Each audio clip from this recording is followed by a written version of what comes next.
Wassail Beautiful People. Firstly, thank you for the love, the joy, the words, the emotions that you've been sending me since my dad died. It took me by surprise, but I understand, the energy.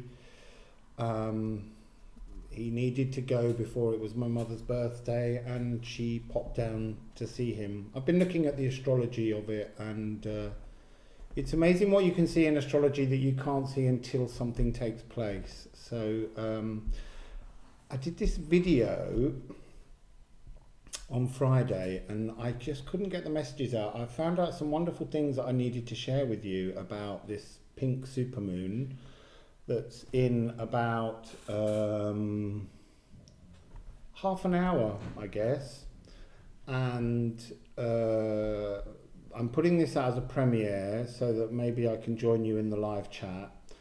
I wanted to put it out on Saturday, but obviously had I put it out on Saturday, I would have been mid-grief, mid-void. I wanted to do it as the void ended, but instead the void took my father, and that tower that I spoke about in that reading with Black Moon Lilith and Venus and the Stellium was the tower coming to me to, leave me now as a person alone. All the family that I grew up with, my parents, my brother and my mother's mother, are all in spirit. So it's just me, but you're all here.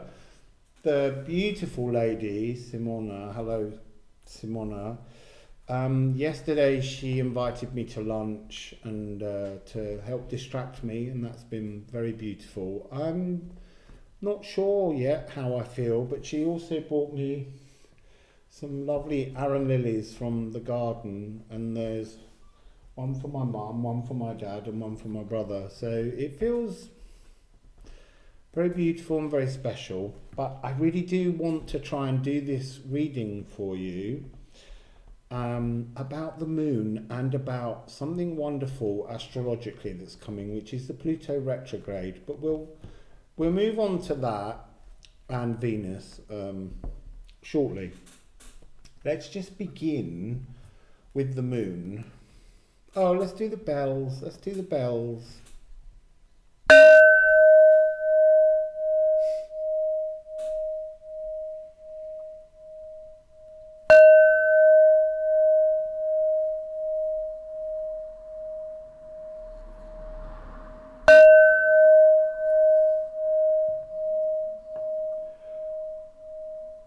So, something very brutal about the first bell, which was obviously my tower moment that came. And then things began to soften. So, let's just move into the cards and see how I get on. I've been very emotional. I cried more than when my mother died, because with my mother it was a relief after her dementia, and with my father it was a shock. And I didn't quite know what to do.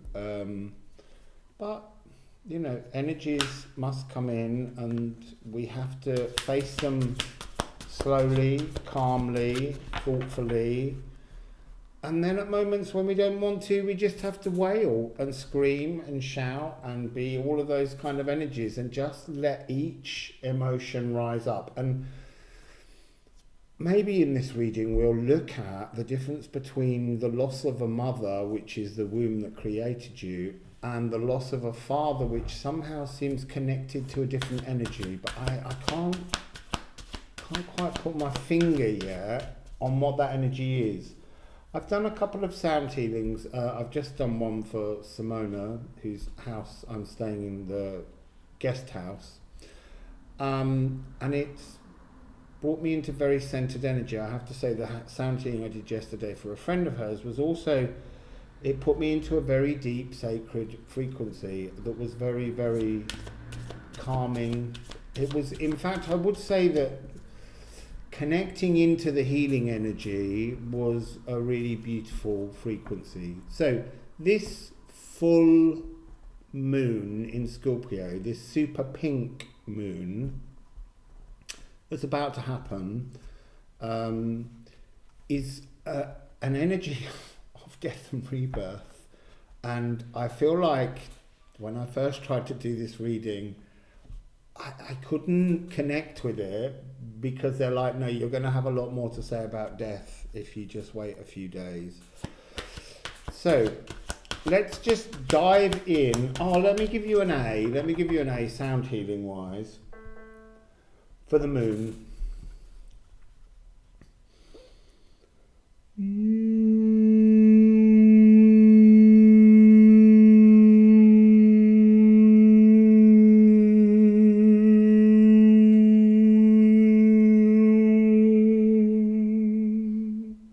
You see, I want to immediately say that that was a very difficult energy.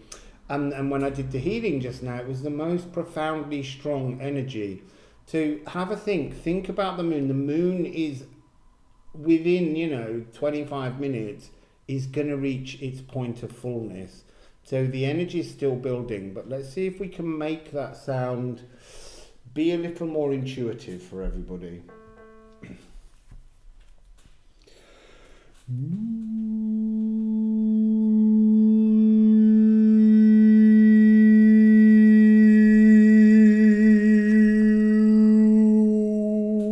So there's a cosmic heartbeat going on behind that sound. So we need to try and slow down that heartbeat, slow down our energies, slow down the notion that there's something enormous taking place. There is, but let's just connect to this energy in a really calm and healing way.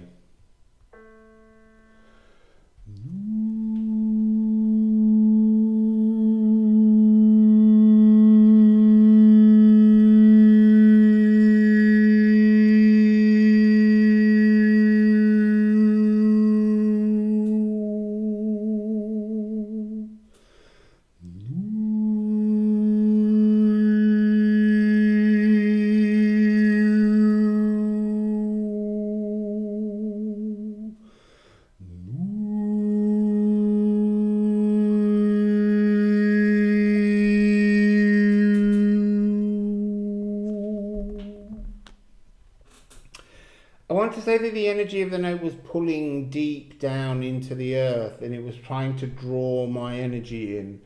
It's like a download of information that's bringing some kind of new frequency to the earth, and that will unfold. Also during it, I was reminded that if you were following my sigil that I put up, oh, actually, I can show you my sigil. Let's just find it. So I did a rune sigil. I bound runes together, and rune binding is when you take runes and you layer them together.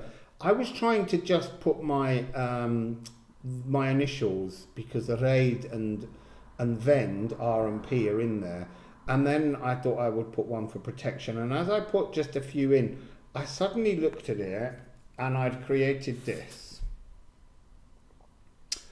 And I posed the question, how many runes are bound within this? And I want to say that lots of you, to begin with, were aiming far too low, and someone got incredibly close, just one rune out.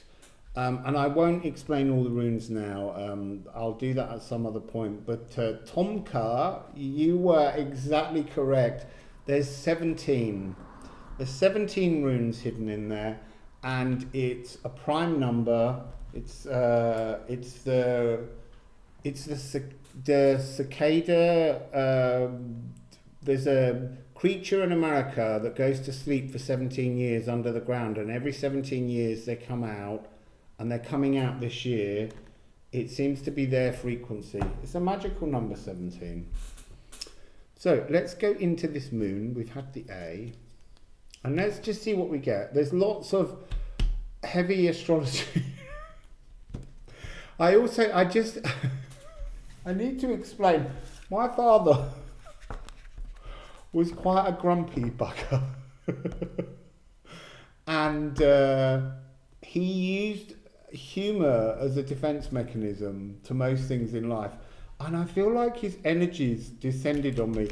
I spent the first day crying and then just laughing so much at all the wrong things. But, you know, who can say what we should do when we move into a sense of grief?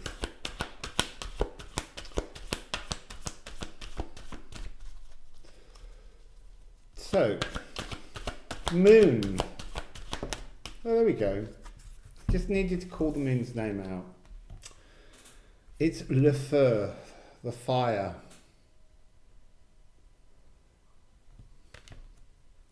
And I want to say that there's a moon. There's two moons in this image. I want to say that there's a sense of the energy of not so much fire, but inspiration. Wands being fire, their divine inspiration, their the spark of newness. There's something about this that's bringing a newness. This energy of this moon. It's bringing a kind of a rebirth of thought, of passion, but it's a rebirth of these ideas being brought down into the earth. And let's pull another to go with it. So what else would you like to say, moon, with the fire? Oh, it's the bonheur, which is 23, which is good times. And in this, that's really interesting. So the moon is saying that the download is about a sense of aether, the fires that burnish. So the aether are kind of like the fires of our shadows, and how when we apply the fires of our shadows, we can burnish something and bring new life to it, new colour.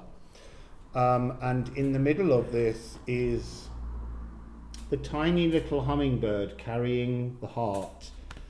And this is very much the most important energy of this pink moon. Yeah, we're calling it a pink moon. It's about Venus. And the reason it's about Venus is because the retrograde that Pluto is going to do, and I will explain this in greater detail, but that's all about the energy of higher heart chakra, pink love, the higher heart, where we love others, compassion, forgiveness, all of those frequencies.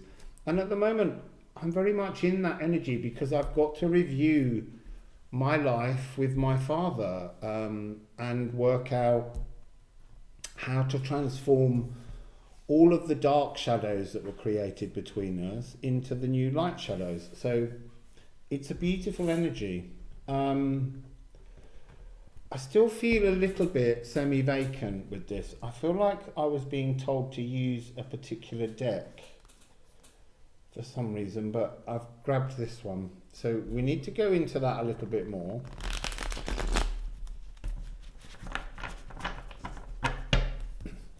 So what would you like to tell us about this burnishing to bring the good times? Moon, what would you like to tell us about the burnishing to bring the good times? What would you like to tell us about this burnishing to bring the good times? I was just sitting there thinking maybe I shouldn't be doing this because I don't necessarily feel the connection that I would like, and yet this was about inspiration. We have the Ace of Inspiration. This is what this moon is about. It's about a new inspired thought process. I mean, obviously for me, it's an inspiration that I stand alone now. I have no family. I have extended family. But what I mean is, in terms of my immediate family, it's I am the survivor. I'm the one that's lived the longest. And we have the Three of Emotions, and that's a kind of reunion with old energies. It's the moon and the sun being in opposition, so it feels very much like a full moon, but I feel like it's also talking about 13 frequency.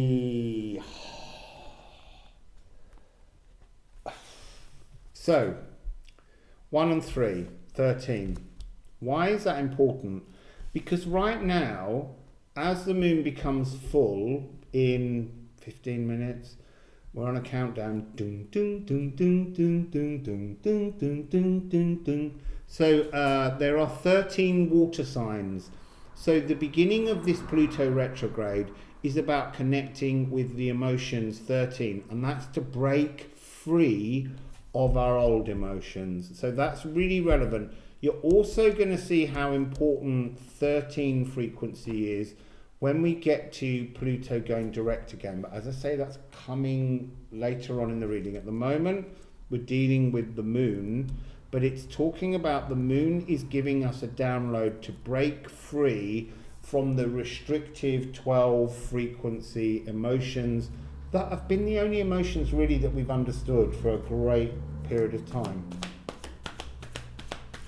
So what else would you like to add, please? What else would you like to add? What else would you like to add? I want to say it's come this way. And it has come this way because they're still giving me this energy that there's some kind of physical download that begins with this full moon, that ends a pain in the way in which we perceive ourselves in the sacral. It's an energy of coming down from a cosmic blockage that you couldn't see through.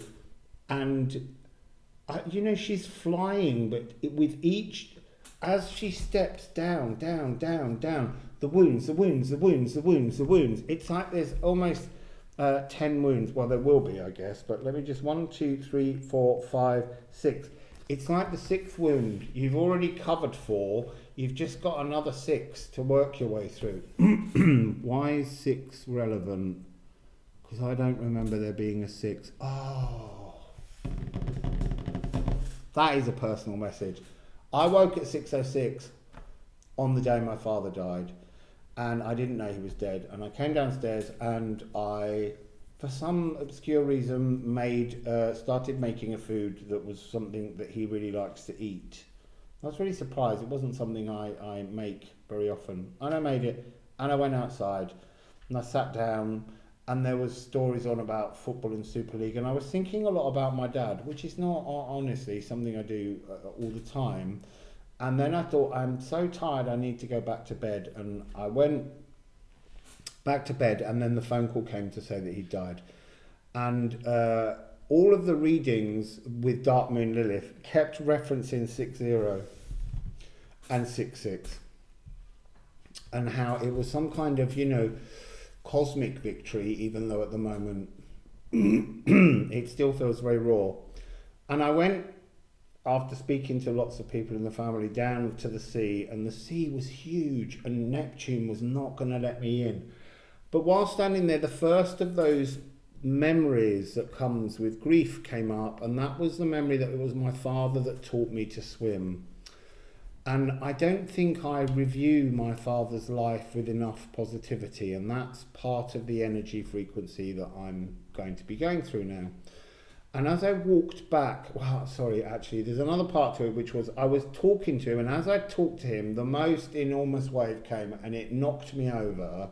I was just paddling, and like a child, and I sat like a child in the sea with the sand filling my pants, my swimming trunks, and it was in my beard, it was all over and I couldn't get it off. I could not get the sand off me. And then I walked back, and as I walked back, the first car in the road that I live in had my mother's birth date on it, and then the second car had my father's birth date on it. So there was a really beautiful cosmic connection. So endings. There's an ending. We're all ending and changing and breaking free of these very difficult emotions. Now, this is interesting as well. I don't read reversals, but I'm being told to read reversals here. So the next 2 cards that we have, the 4 of Materials and the Fool, it's almost like this energy of this full moon is the beginning of a Pluto retrograde period, which is going to turn all our lives upside down. Not in a kind of tower moment way like I'm going. For some it might be, but really it's about us learning to stay connected to love and compassion. You'll remember that reading I did about Pluto and House Capricorn, which was all about how I kept getting a message that Pluto's trying to show us love. That's what's going on, and we need to be able to feel that energy. So what's coming is the idea of something new coming. I want to sort of say something nourishing, something to... It's because I often think with this card that her skirt is kind of like an inability to connect with the earth, because she has all this beautiful pink loving roses, and yet down here she has no energy connecting her to the earth. And yet this is a card of the earth. It's the Four of Pentacles, which is an earthbound card. And we have just over here, we have this little tiny camel. Now camels always represent fire and water. They represent fire, the arid landscape, the dryness, and that's what this card also has. Walking across the, and again we've got this pinkish colour. It's almost like it's resetting our emotional landscape. This download from the moon that's coming is resetting the emotional landscape. And camels are also about water and storing water, which is emotion. So to deal with the storage of emotions, but I want to say this is about letting go of them. It's talking about let those energies of all those old fixed emotions. Oh, thank you. So because this stellium is in fixed earth Taurian energy, it's like the universe is shaking us up and down. It's trying to get us to let go, like a pepper pot or a salt pot. Just let go, shake all that energy out, change the emotional landscape. The reason I say it's changing things is because the stellium that we've talked about currently in Taurus, which is the Sun, Mercury, Venus, and Gaia, Uranus, is taking place as a way of getting us to think about love changing. We've got to transform the energy of fixed earth, because Pluto will go retrograde, and when it goes stationary to go direct will be on the 6th of October, and that's in Libra, and it's on a new moon in Libra. So that's going to be a very significant period. But we're dealing with the fact that both Taurus and Libra are ruled by Venus. So this pink supermoon is the opening frequency in which we need to learn to open our hearts and hold that space of love, compassion, forgiveness. And look, I've got to learn to forgive my father for many wounds that I feel we created for each other. But that's my journey with this Pluto retrograde. We'll go more into it. I keep saying the Pluto retrograde in a bit. Let's move to the Moonology cards and just ask directly, what's the purpose of this Scorpio full moon? What's the movement forwards? What's the motto? What's the incantation notion that we need to be working with and sticking with? So can we please have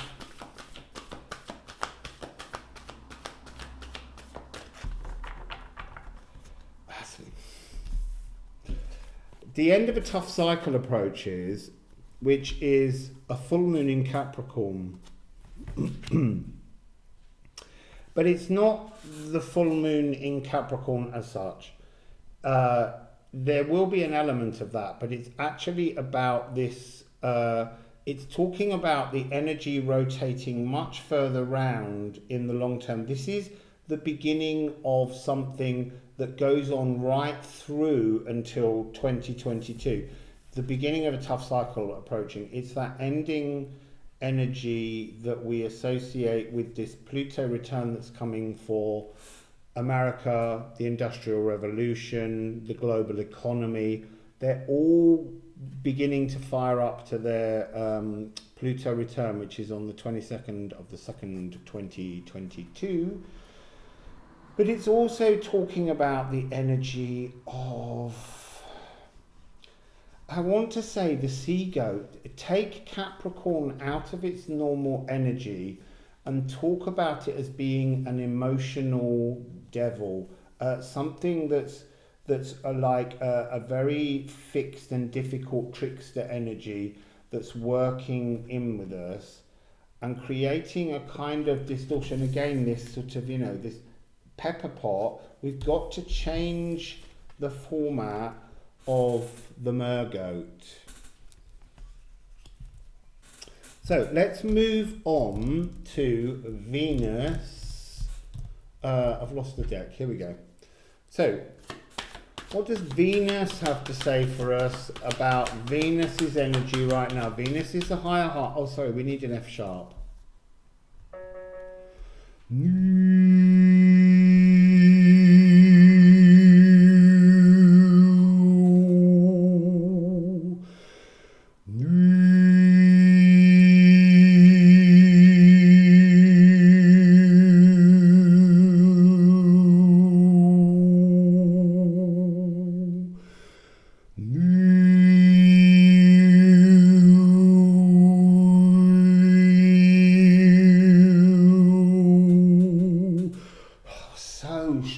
So strong. This is all about Venus.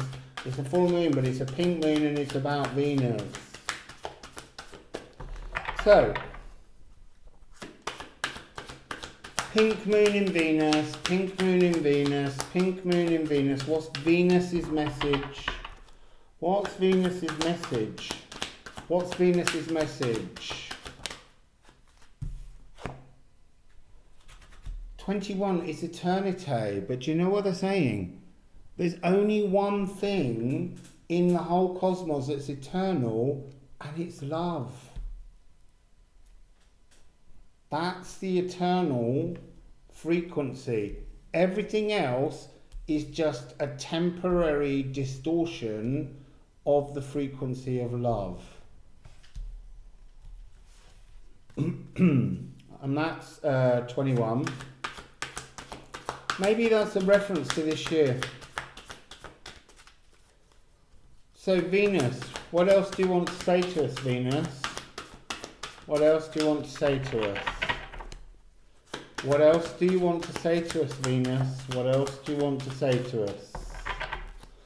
What else? Venus, please speak another message. Okay, so Venus is saying, what other message is there other than that love is eternal? It's true. I'm gonna try and get some tarot on it, but I think again it might just be like, love's love. If you can't ride with love, you're not riding with anyone. And that's love for you and everything in the cosmos. So, do you want to add anything to this message for Venus, please? Do you want to add anything to this message with Venus, please? So, it's adding the Page of Voices and the Knight of Inspiration, which is just, again, the energy of the Ace of Inspiration and the Fires, le feu of Inspiration. So, what's it telling us?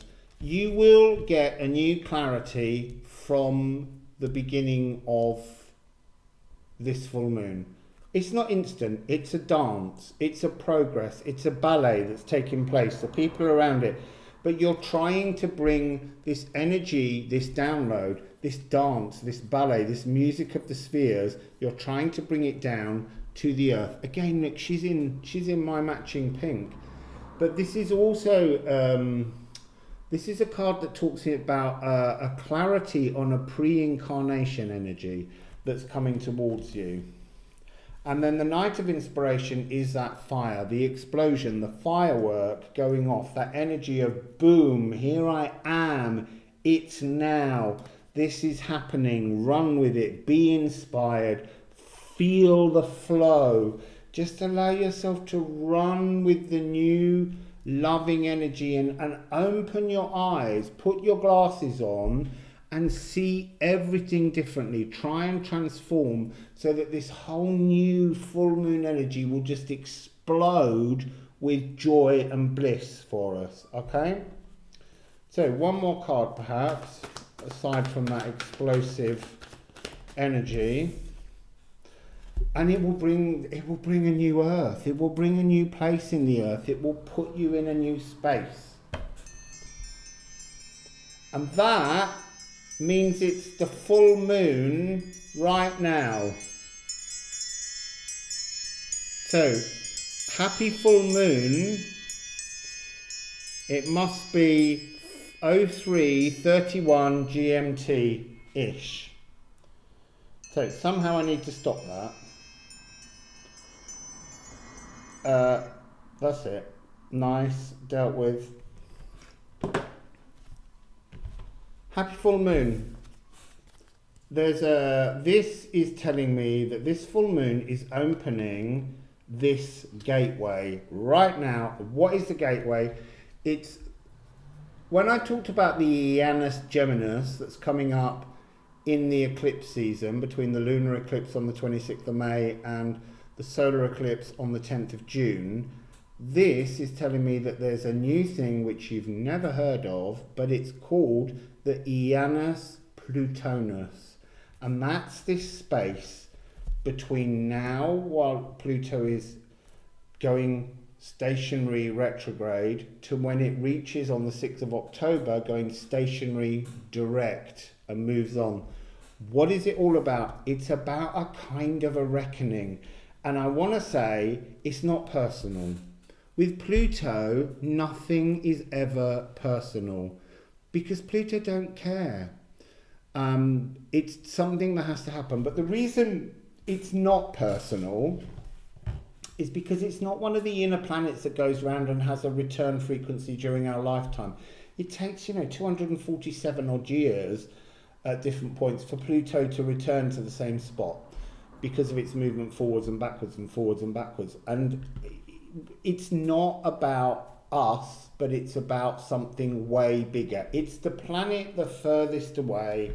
It's death and rebirth. And when it goes retrograde, it opens up as many cans of worms around the world, the physical world, and asks us, what world do we want to walk towards as we head through this space towards the 6th of October? Now, this is where I'm going to talk about, just briefly before we go into this Pluto energy properly, I want to talk about the magic of 13. So I said earlier, there are 13 elements right now in water signs, because it's trying to say this year is a 12 full moon year. It's a very structured, emotional year. And the challenge is to break into 13 frequency, just like last year had 13 full moons. This year only has 12, and you've somehow got to release and open your emotions and your passions and your fires within you to bring about 13 frequency.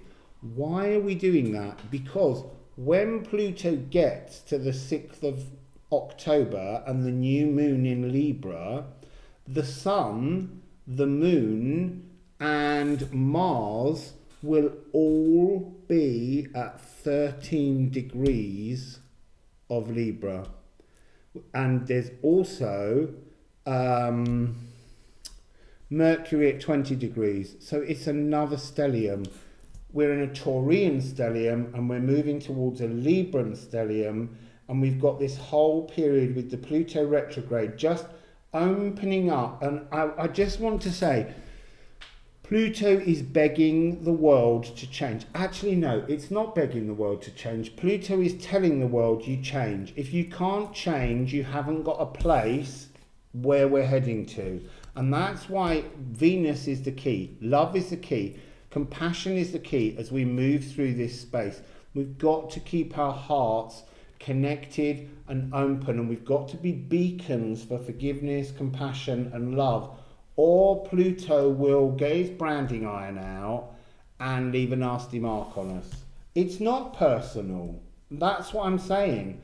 What's personal is if you don't want to get involved with the loving energy that's flowing, because Pluto will feel offended. So Pluto's working with Venus to ask us to ride that energy from one stellium all the way through this Pluto retrograde, all the way through a very long tunnel, an Janus Plutonus, a time space where we've got all of this space open to us to make some kind of changes, not just to our lives, but to the lives of others around us and to how we function in the world. We're trying to hit 13 frequency, and the other planet that has hit 13 at the point of the Libra stellium is Uranus, Gaia, who's still in Taurus, where the stellium began. But now Gaia, Uranus,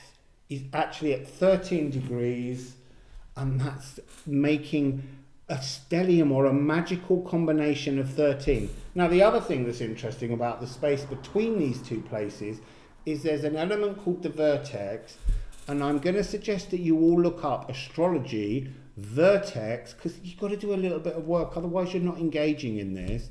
And you will notice that right now, as we've hit this full moon, the vertex is at 0 degrees Libra, and when we get to the end of this Janus Plutonus, it will also be at 13 degrees of Libra.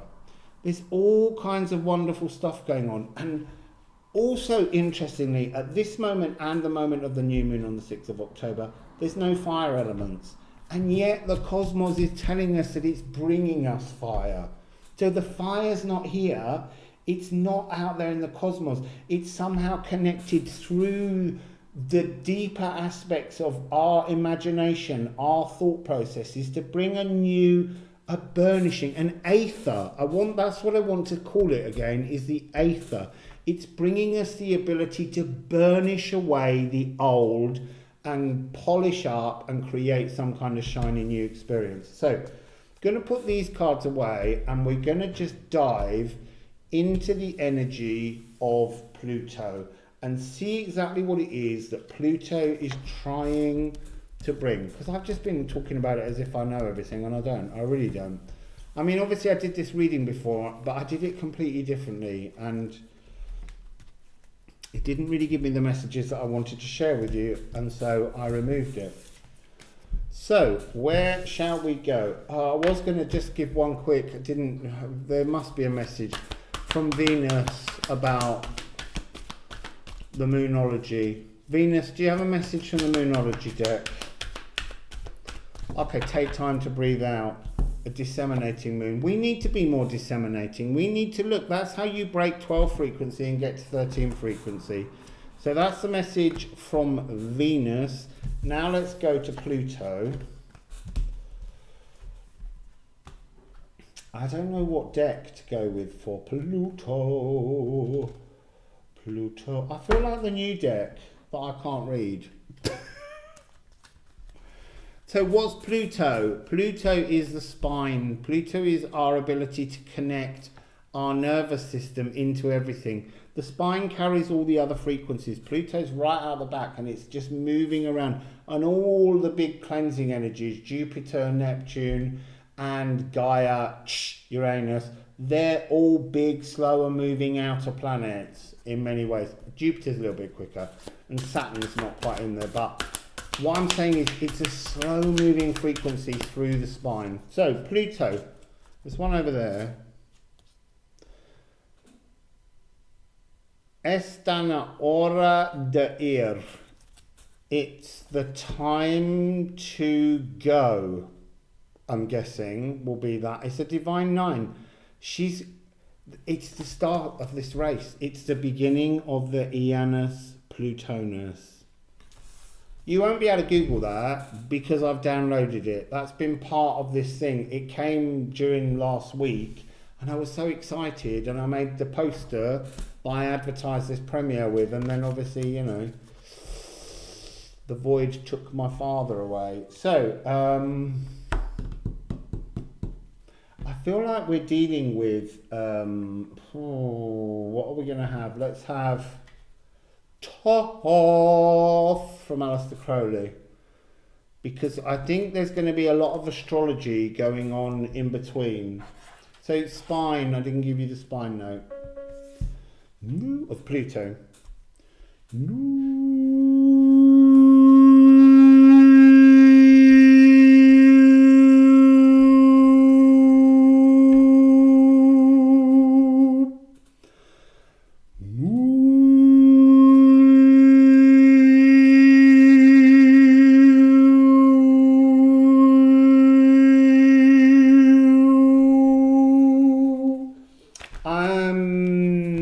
It's big.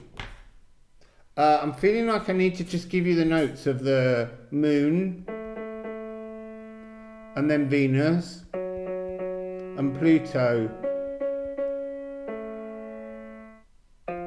Oh, I see. It's got no key sticking up, so I have to put it down so I can play that chord for you properly.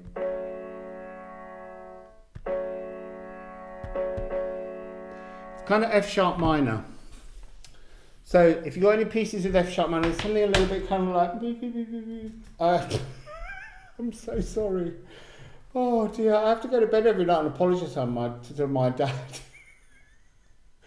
for seeing the funny side of everything, but that's how he worked. It's his energy, and I know I laugh a lot, but he's made me completely crackers. So we've got that now. We've got that energy. F sharp minor. What's coming? What's coming, Pluto, at the start of this retrograde? Well, at the moment we've got 22. It's got the High Priestess and Dominion, and we're talking about Mars in Aries, cardinal fire. It's like rebirthing something. Mars is really interesting because once the moon's gone round since that reading that we talked about, and it's hit, because Pluto goes retrograde and then the moon is going to go conjunct in a couple of days, and that's when there's a kind of sense of a lot more fire coming up. So the Dominion here is coming across very much as the rune Gipt, and talking about a sort of being caught in the net. We've got another camel. We've got the nourished camel. We've got the light side of the camel. This is referencing the light. So before we had the camel upside down, and now we've got the camel at the base of the High Priestess, coming in as a frequency of, you know, she's really coming across, I want to call her right now White Moon Lilith. This is what this is representing. It's the beginning of this passageway, and you've got to almost begin the passageway in a sense of your own balance, loving balance, with this esoteric energy of the moon lighting the way. So they're saying you've got to light the pathway to start this journey. So something, you know, it's not like light a candle, it's not all of that kind of thing. It's really about looking at this energy right now and saying, my eyes are focused on the stellium in Libra. I am heading towards the stellium in Libra, and I will maintain. The veil is talking about this esotericness of, I will maintain my connection of my heart chakra through Venus. I'm going to carry Venus with me at every moment just to make sure that I'm gliding smoothly through this Janus Plutonus. That's what I'm being told. So what else would you like to say, please, about this opening? This opening. That one didn't fall. There's one that's the wrong way.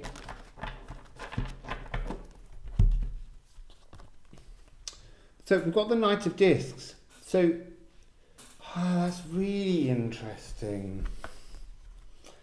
This card is always about landing. Knight of Discs is a King of Discs. It's to be at one in the world. It's the Muse of Materials energy that we just had, talking about that change of frequency, the beginning of the passageway. Again, the beginning of the passageway. But this card, for the first time ever, all I'm seeing is withdrawing your old light as you enter into this tunnel.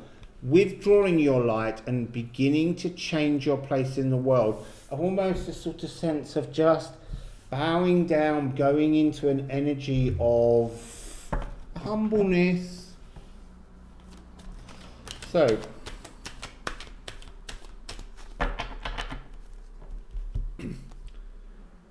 Princess of Discs.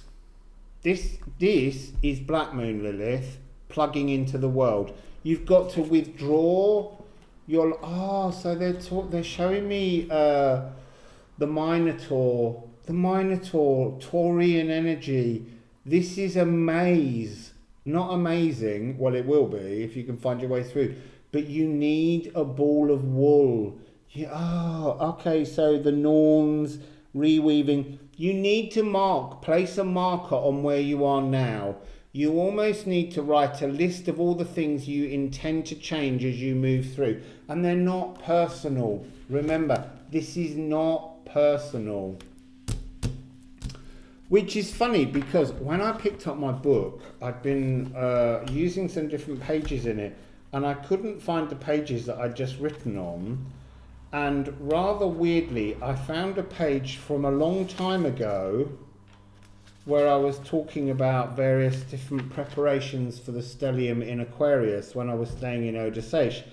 And I had this thing of Plutus plus Venus retrograde on April the 27th. Death and transfiguration of love. I don't even remember writing this. And then it said, Black Moon Lilith, own your own shit. So this, clearly it's a message that's been trying to get out, push out, has been coming through to me for the last 6 months, and I wasn't seeing it. So that's the beginning of it. Plugging your Black Moon Lilith in to the ground, placing a marker so that you can, because there's a net all over this card. It's going into the labyrinth. This is going to be a labyrinth for the world, not for you, because you've got to own your own shit. You've got to know where your Black Moon Lilith stands. That's what this fight was between the Royal Rumble with Dark Eve. Look, Black Moon Lilith's got a lot more to say in the coming months. I'm absolutely sure of that energy. But right now, you need to put a marker in, a mark where you're heading somehow. And then as you walk forwards with that transfiguring desire for the Venus love energy, you've got to know that you can, if you get lost, that you can step backwards. I'm not taking that many cards, that's too many. And you can rewind and retrace your steps. It's almost like you're going to have to journal. That's why it's saying that. I journaled it and then forgot because I didn't read the journal back. I'm just always moving on. And now that I'm in this tunnel of death, second grief process, I'm being told that I have to connect to those old memories and reweave and walk the labyrinth. But we've all got to walk the labyrinth because we're here to change the world. So we've got that Moiras. The Moiras are the Norns. They're the Fates in Greek. So 17. So my rune will be my marker. I see it's all making sense. And this is why I couldn't put this reading out before, because it needed to come in this energy where the messages would make sense. Because it was like, I was squeezing blood out of a stone the other day and I threw it away. So the Moiras, it's a healing, but it is about reweaving, going back over your tapestry of life, changing things about it, finding the old distorted patterns, finding ways to deal with it. I love the fact that they've come out. Sorry, I should probably show you those cards for a little bit longer. So as Moirash, the Fates, or the Norns, as we have in the Odin deck. Oi! Look, they're there!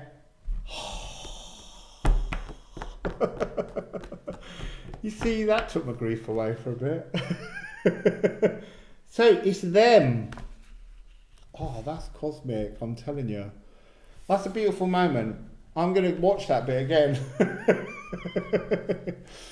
So, what would... well, I might just well stop now. That's too magical.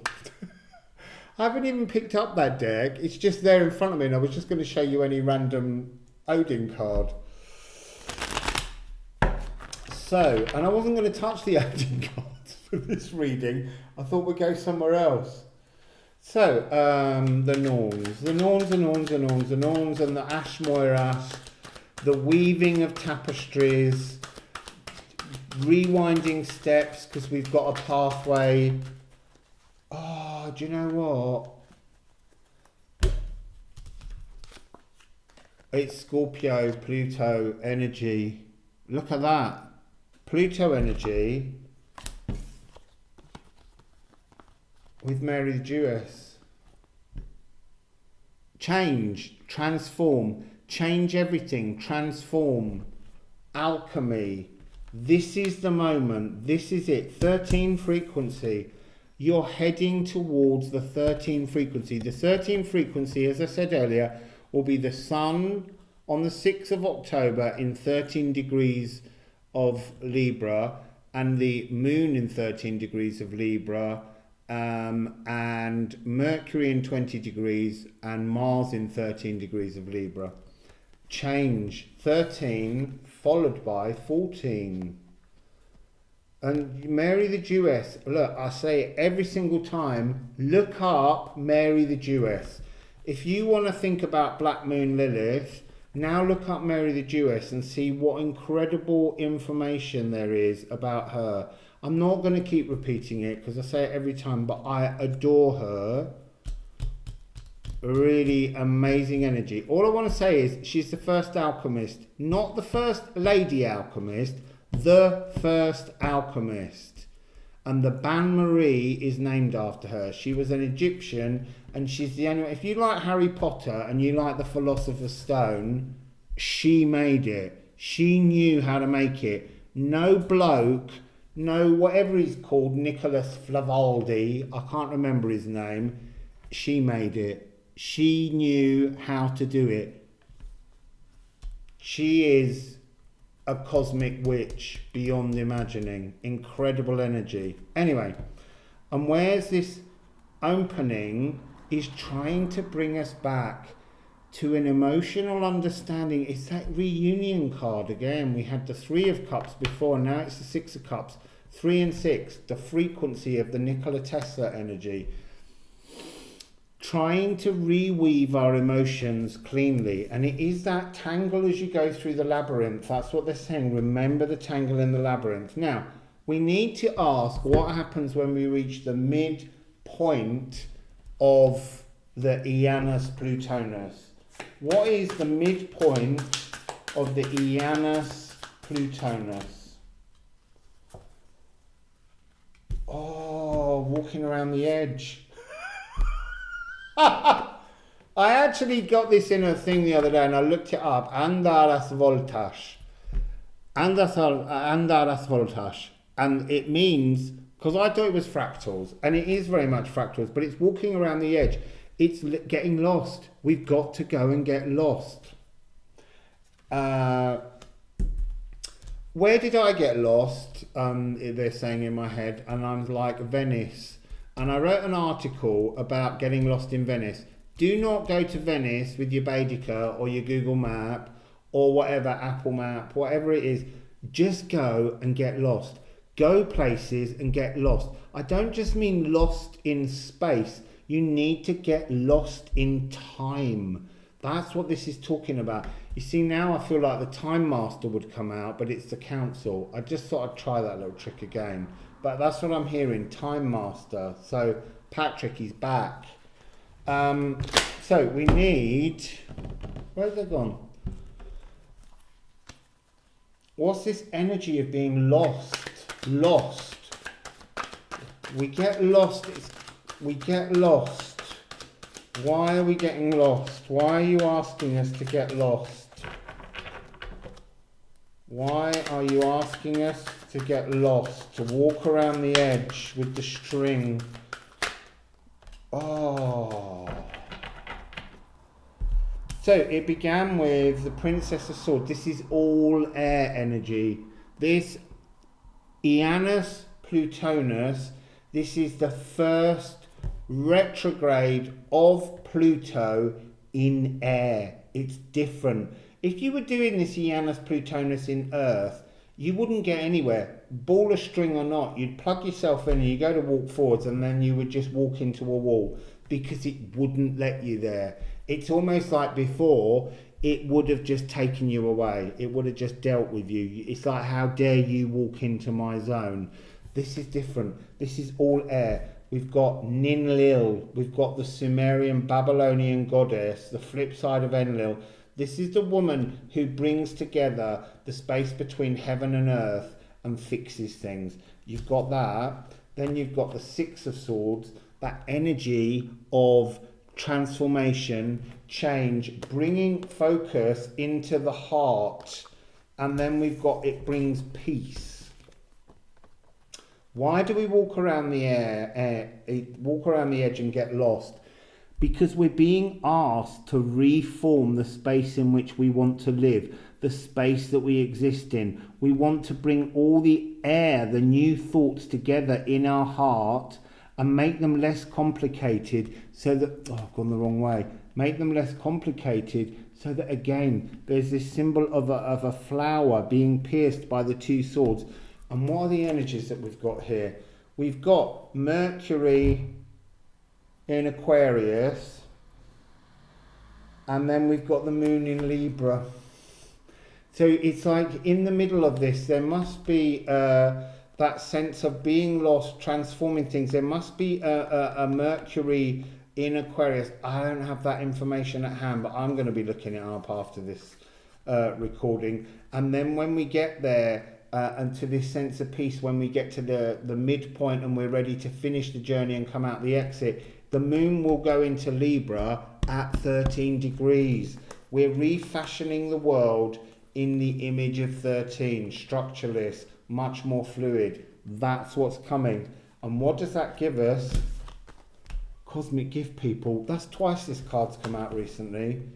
There's such a beautiful cosmic energy being offered to us. This was the sigil. This is what you need when you reach the center of the Janus Plutonus. You need your sigil. It's like your sigil is your protector, it's your torch, it's your light, it's your beacon to get you through this air temple. This long corridor until the 6th of October. So let's go to what happens when we come out. What happens when we reach the Stellium in October. I'm not going to do a reading on the Stellium until much later. I'm just giving you this story now. So what happens? What happens? What happens? What happens, please? What happens when we reach the end of the Janus Plutonus? What's the frequency? What's the purpose? Why are we heading there? What happens when we reach the other end of it? There we go. I didn't think one was going to come out then. Troca presentes. Exchange gifts. Troca presentes. Exchange gifts. It's like you emerge from the box and you exchange gifts with a cat. Okay, so no, what they're saying is there's something you pick up halfway through. this isn't the end. This is the Lion's Gateway portal. This is the 8th of the 8th, they're saying to me. You've got to meet with the cat. So 25th, they're saying, 25th of July, day out of time, before we start the new 13 moon calendar. Sirius, the dog star, will rise over the pyramids. Look, the sun's coming out on me. And then it's another divine 9. We've had a 9 and a 9 as we've opened this. So they're saying 177. So you might want to look up 177 now as part of the passageway. And that 17 frequency of the sigil. Look, the fates. I'm not saying you got to copy my sigil, but what I'm saying is I've made this sigil with the 17 because otherwise the message wouldn't come out of how important it is that you carry your sigil with you from now until the end of this tunnel. It's your gift. I'm going to try and find some kind of stone that I can draw it on and keep around me, or I might go and buy some kind of necklace that I can draw it onto. I might look in my box and see if I've got. I need it on me. I need the sigil with me always for this period. Lion's Gateway portal. So the Lion's Gateway portal is. You see, I'm getting this energy of domesticating, not like a great big lion. But so they're saying to me, it's about being at home with yourself. The Lion's Gateway portal is about coming home to yourself in some way. So what else would you like to say, please? What else would you like to say about the Lion's Gateway portal? It's interesting that the sun is shining on me for the Lion's Gateway portal because it's in Leo. So we've got a card down here. You've got to deal with your ego. You've got to sever not just the ego. They're saying you've also got to sever the broken child if you haven't done it before. We've got to grow up emotionally. 13 frequency is not about damage. That's what 12 frequency is. 12 frequency is the number of columns in the Janus Geminis. And I'm kind of thinking that they're saying to me now that the Janus Plutonus would have 13. Because in the middle is this column that is where you're heading to. We need to know where I'm going to have to ask separately about the column that we're heading to. So Queen of Swords, cut off your ego. And it's about recognizing the cruelty of emotions as they were. Recognize that. The 9 of swords is a really divine removal of pains and wounds. So this is the center then. They're saying this is the center. This is when you reach the 13th column. You need to be standing there with your ego, your inner child, dealt with, beheaded, no longer existing, so that you can pull out all the wounds and move into the new energy of full emotions, adult emotions, grown-up emotions. So now, how do we get through this tunnel? How do we move on? So once we're past that middle column, what's the next thing as we head towards the end? What's the next thing as we head towards the end? I'm not doing 4 cards. I'm just not doing it. I want it to keep giving me one with clarity. Where are we heading? Where are we heading? I'm hungry. Where are we heading? To the finish line. Bloody hell. Where else do you think you're heading? And this is an earthly finish line. Oh, it's all gone a bit weird, that light now. I'm being burnished. Right, so we're heading to the finish line. We've got this is like the world card. It's like 21. So what is the finish line? What happens at the finish line? What happens at the finish line? What happens at the finish line?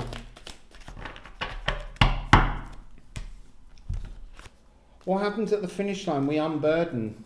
We unburden all the old fires, all the old heavy weights, all the burdens, all the shit that people have put on you. can't make it out the finishing line gate. And where does that take you to? Look.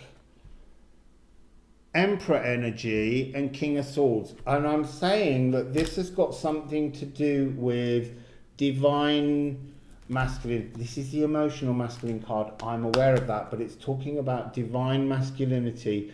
This is talking about an energy as you move through that changes your emotions and creates a new energetic sphere, a new zen of thoughts pattern that descends upon you to make it out. So what's on the other side? What's on the other side then, please, of the Janus Plutonus? What's past the Libra Stellium? What's past the Libra Stellium? That's a lot of it's too many. I can't do that. It's 4 cards. We're going to put them back. No, it's 6 cards. There's more on the floor. Actually, I'm going to change to a different deck. Let's move these away and let's see what comes after the Janus Plutonus. Let's see what the frequency is that we get to.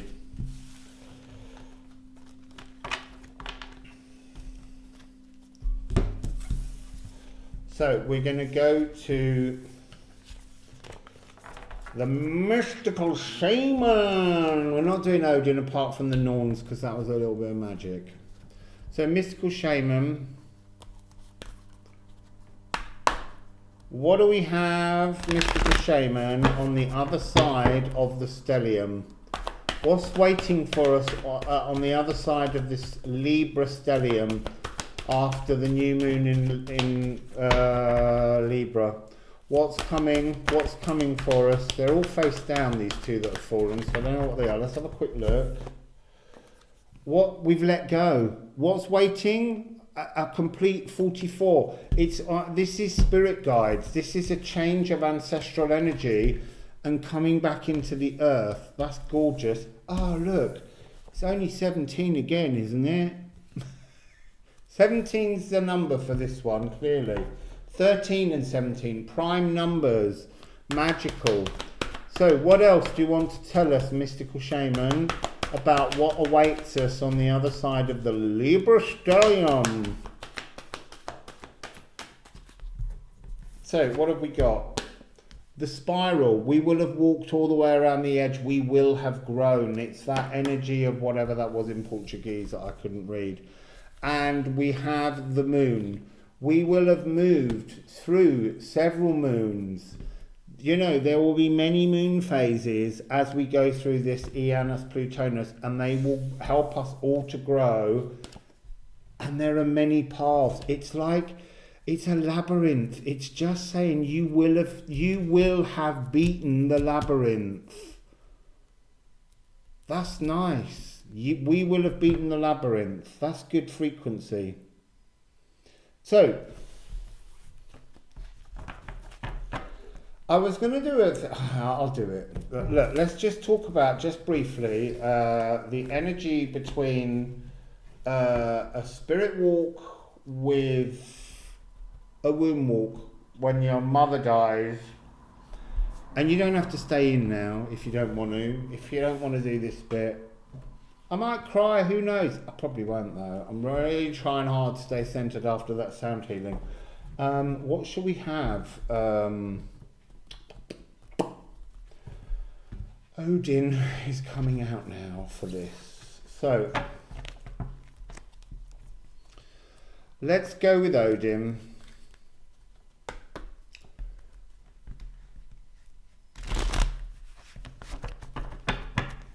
What would you like to tell us, please, about the spirit walk?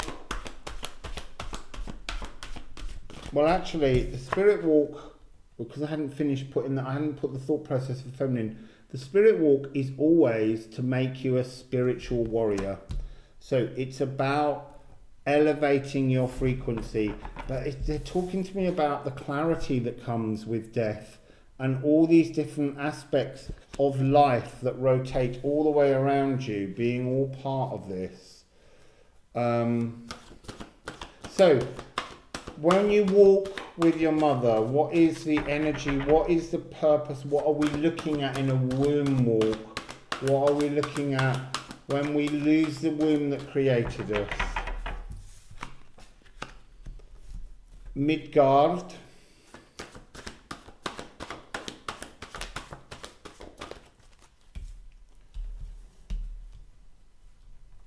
That's really interesting. I feel like we've got Midgard. What it is, we've got Ing, Vend, Midgard. So the energy is talking about how we have Midgard. What happens? Your world almost returns to the womb. This is the birth space that made you, and it's a journey of emotions.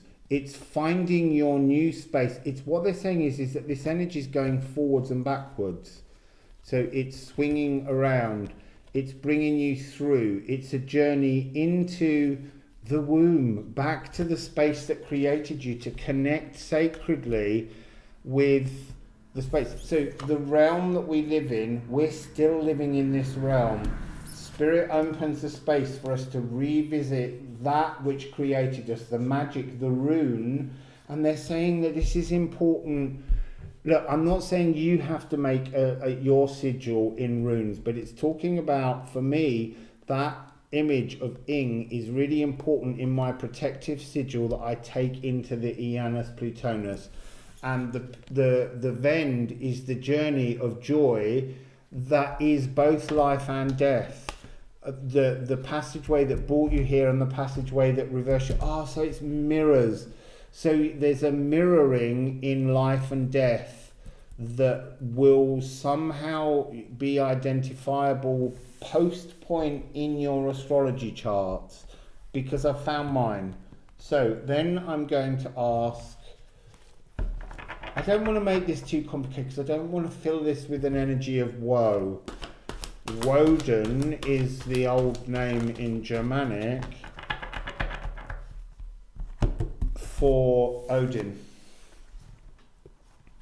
Right, this is the bridgeway, they're saying. You know, Jormungandr is the emotional giant snake that wraps itself around the whole world, and it cleanses and it brings you to the light. So it's like they're saying to me that both you and your mother, the womb that created you, are taken on a spirit walk around the whole of yours and their world, and it's the emotions are being cleansed by purifying source stream water, not salty water that's connected to the physical body. Okay, so that's the difference. You're cleansing some different aspect. We'll see what comes out with the male, but this is about the purity of consciousness, love consciousness. There's something to do with the experience of the physical that comes with the death of a father somehow. But it's Elfamir. It's the highest, purest form of sunshine, of aether. It's the energy of source love that is revisited and processed and understood with the death of a mother that brings you to being a spiritual warrior. So now the father, the death of a father. What does the energy of the death of a father work on for us? What are we facing with the death of a father? We've got one card. It's so beautiful. It's Baldur. So it's about the energy of the light frequency that shines through our body. And remember, Baldur was so loved that when he died, he brings about Ragnarok. So the death of the father is somehow, okay, hang on. So yeah, it is connected to that, but this is about the death of, like, just like the second parent. So they're putting that in as a separate energy that's to connect with that idea of the light, the burnishing, the aether, the connection to the Elfamir. So I'm going to put that up as, like this one was, the emotional spiritual warrior. This is dealing with the physical light body being of a person with the father's energy. It's a different spirit walk. Please explain the spirit walk after a father or a... So we've got two. Oh, look. This is the card of magic, but it's the trunk of the Yggdrasil tree, the physical link between the purest, highest heaven and the Midgard energy of the earth that we live in.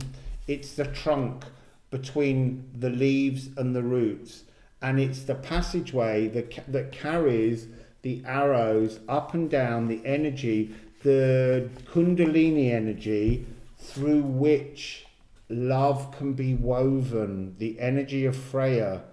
So you wouldn't have expected that card to come out, but it's saying that it's the divine masculine that is the molecules that allows the energy of spirit, the light, the energy of life force bound into your molecules.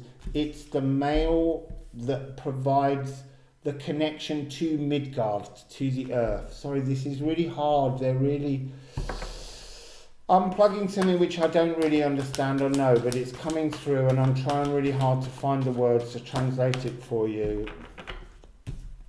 And then what do we have? We have William Vey presenting the world. This is about the sort of notion of living in the physical. So before we had Midgard to represent being in the physical, but when you connect your masculine and feminine energies together, you come into the world. And William Vey destroyed Ymir to create the heavens, and so there's something about the father's energy makes you face your earthly destruction in some way rather than your cosmic destruction. So that's the energy there. And then they're ending with the Norns. They're just trying to say that the process of life and death, love and destruction are all part of the tapestry of life. And they're saying, say the labyrinth again. So I think I really need to just stop there. I don't want to push this too far. It's over an hour long. It's a little premiere movie. I just needed to do this reading with you because I wanted you to really begin to understand the importance of this Pluto retrograde and how it's trying to draw us towards the new moon in Libra once we get there on the 6th of October with a Libran stellium opening up. And it's all about the 13s breaking through from 12 frequency. That destruction, that's what William Vey are, the destruction of the 12 as well, they're representing.